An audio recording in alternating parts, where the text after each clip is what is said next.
Welcome to Elevated Entertainment. My name is Connor, and I'm here to talk about One Excellent Scene. Nando v Movies has come through once again, uniting YouTube for a massive collaboration, this time sharing our favorite moments from X-Men media. The film franchise has had its highs and lows, but my personal favorites of the series are James Mangold's The Wolverine and Logan. I'm sort of talking about One Excellent Scene today, but it's excellent because of how it foreshadows another scene. As we examine these two scenes, I'd like to consider the pros and cons of how the X-Men franchise handles continuity, as opposed to how the Marvel Cinematic Universe handles it. Spoilers ahead, by the way.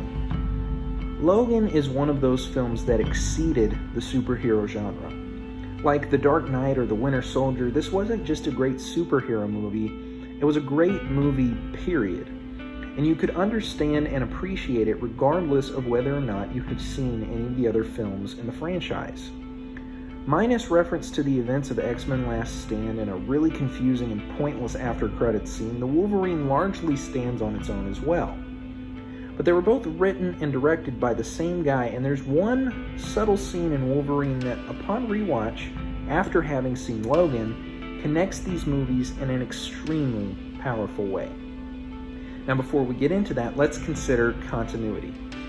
Now, Marvel is so good with continuity that it limits them in the films that they make. What I mean is, if you watch Spider-Man Homecoming or Far From Home or Infinity War or Endgame, just to name a few examples, if you watch those and you haven't seen the other movies, you're going to be extremely confused. Now, if you have seen them all, there's a really satisfying payoff that you don't get from any other movie-going experience.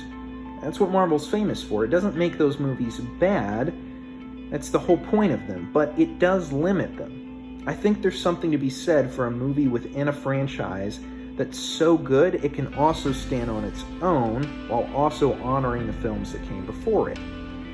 Everybody knows that continuity is not really there in the X-Men franchise.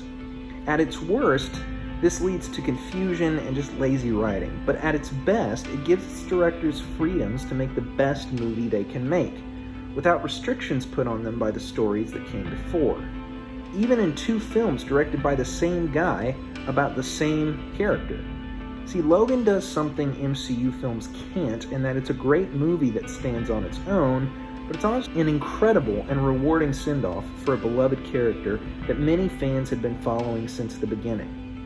Logan isn't worried about being a sequel to Wolverine. It has the freedom to be what it is, but it also connects the two through this scene. All I can see is one part of a person's life, their death. And I saw yours. So what did you see? I see you on your back. There's blood everywhere. You're holding your own heart in your hand. There's no cameo, no commercial for the next film, just a subtle, powerful moment of foreshadowing, and it gives me chills every time. It's called excellent writing, and I love it. If you're new to the channel and you want to see more content like this where we talk about films and explore the deeper meaning, then just hit that subscribe button, hit the notification bell, share this with your friends. And if you want to see other content creators doing their One Excellent Scene, just go to the playlist and the link in the description below. Again, thank you so much for being with us.